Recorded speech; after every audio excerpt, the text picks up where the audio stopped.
ಕೊನೆಯ ಆಸೆ ಏನು ಮತ್ತು ಅವರು ತಮ್ಮ ದೇಶಭಕ್ತರಿಗೆ ಯಾವ ರೀತಿ ಕಿಚ್ಚನ್ನು ಹಚ್ಚೋದ್ರೆಂಬುದನ್ನು ನಾನು ಈ ಸಂದರ್ಭದಲ್ಲಿ ಅಭಿನಯ ಮಾಡಲಿದ್ದೇನೆ.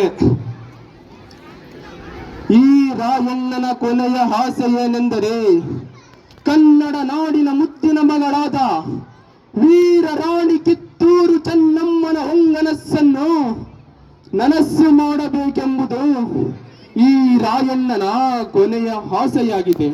ಹಾಗೋ ಅಲ್ಲಿ ಹಾರಾಡುತ್ತಿರುವ ಆ ಈಸ್ಟ್ ಇಂಡಿಯಾ ಕಂಪನಿಯ ಧ್ವಜವನ್ನು ಕೊನೆಗಾಣಿಸಬೇಕೆಂಬುದು ನನ್ನ ಆಸೆಯಾಗಿದೆ.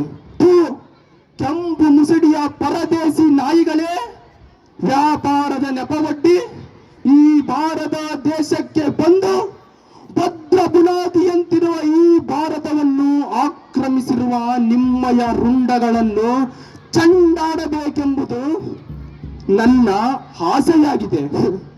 ನಾನು ಸೆರೆ ಸಿಕ್ಕರೇನ, ನನ್ನನ್ನು ಗಲ್ಲಿಗೇರಿಸಿದರೇನ, ನನ್ನನ್ನು ಗಲ್ಲಿಗೇರಿಸಿದ ಮಾತ್ರಕ್ಕೆ ನೀವೆಲ್ಲ ಸ್ವತಂತ್ರರಾದೀರಿ ಎಂದು ತಿಳಿದುಕೊಂಡಿದ್ದೀರಿ.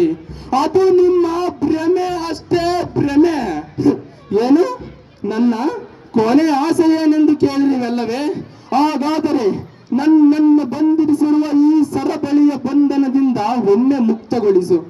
ನನ್ನ ಕೊನೆಯ ಆಸೆ ಏನೆಂಬುದನ್ನು ಕ್ಷಣ ಮಾತ್ರದಲ್ಲೇ ತೋರಿಸುವೆನು.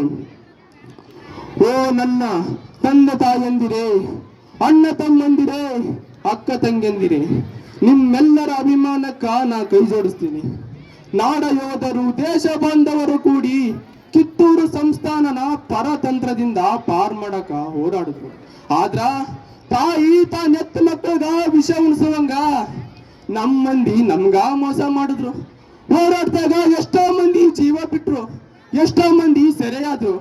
ನಮ್ಗ ಗಲ್ ಶಿಕ್ಷೆ ಜಾರಿ ಮಾಡಿ ಊರ್ ತುಂಬಾ ಮೆರವಣಿಗೆ ಮಾಡಿಸಿದ್ರು ಮಸಾಲೆ ಮಾರಕ್ ಬಂದ ಈ ಪರದೇಶಿ ನಾಯಕರು. ಎದಕ್ಕ? ನಿಮ್ಗೆಲ್ಲ ಭಯ ಹುಟ್ಟಿಸ್ಲಿಕ್ಕ, ಮುಂದೆ ಯಾರು ಬಂಡಾಯ ಮಾಡಬಾರ್ದಂತ. ದೇಶಭಕ್ತ ಇಲ್ಲಿ ಮಠ ಹಾಕಿದ್ದಾತು, ಇನ್ ಮುಂದಾದ್ರೂ ನೀವೆಲ್ರು ಒಂದಾಗ್ರಿ. ಇಲ್ದಿದ್ರ ನೀವು ನಿಮ್ ಎತ್ತೋರು, ಒಡ ಹುಟ್ಟದವ್ರು, ಮಕ್ಕಳು ಮರಿ ಸಾಯೋ ಗಂಟ ಪರಕೀಯರ ಗುಲಾಮರಾಗಿ ಬದುಕ್ಬೇಕಾಗತಿ. ಈ ಸೀಮೆ ನೆಲ ಜಲ ಎಲ್ಲ ನಮ್ದು. ಇನ್ನೊಬ್ಬರ ದಾಸ್ತ್ಯಾಗ ಬದುಕೋ ಅಗತ್ಯ ನಮ್ಗಿಲ್ಲ. ಅದಕ್ಕ ಇವತ್ತ ಕಂಗ್ನ ಕಟ್ರಿ, ಒಗ್ಗಟ್ನಾಗ ಬಲ ಇದೆ ಅಂತ ತೋರ್ಸ್ಕೊಡ್ರಿ. ಒಂದಾಗಿ ಬಂದಿರೋ ಈ ಬೀದಿ ನಾಯಿಗಳನ್ನ ಬಡದೋಡ್ಸಿ ಕಿತ್ತೂರ್ನ ಸ್ವತಂತ್ರ ಮಾಡಿ. ಇವತ್ತು ಈ ಒಬ್ಬ ರಾಯ ಸತ್ರೆ ಮುಗಿತು ಎಂದು ತಿಳಿಬೇಡಿ. ಮುಂದೆ ಈ ದೇಶದಾಗ ಮನೆ ಮನೆಯಲ್ಲೂ ದೇಶಾಭಿಮಾನಿ ಮಕ್ಕಳು ಹುಟ್ಟಾರ. ಈ ಪರದೇಶಿ ನಾಯಿಗಳನ್ನ ಬೆನ್ನ ಹಟ್ಟಿ ಹುಚ್ಚ ನಾಯಿಗೆ ಬಡದಂಗ ಬಡಿತಾರ. ಆಗ ನಟ್ಟ ನಡು ರಾತ್ರಿಯಾಗ ಈ ಪರದೇಶಿ ನಾಯಿಗಳು ನಮ್ಮ ದೇಶ ಬಿಟ್ಟು ಓಡೋಗೋ ಪ್ರಸಂಗ ಬಂದೇ ಬರ್ತೈತಿ.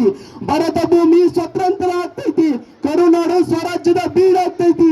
ಅಲ್ಲಿ ಮಠ ನನ್ನ ಆತ್ಮ ಮನಿ ಮನೆಯಲ್ಲೂ ಕ್ರಾಂತಿಯ ಜ್ಯೋತಿ ಹಸ್ತೈತಿ, ಜ್ಯೋತಿ. ಹರ ಹರ ಮಹಾದೇವ. ಧನ್ಯವಾದಗಳು.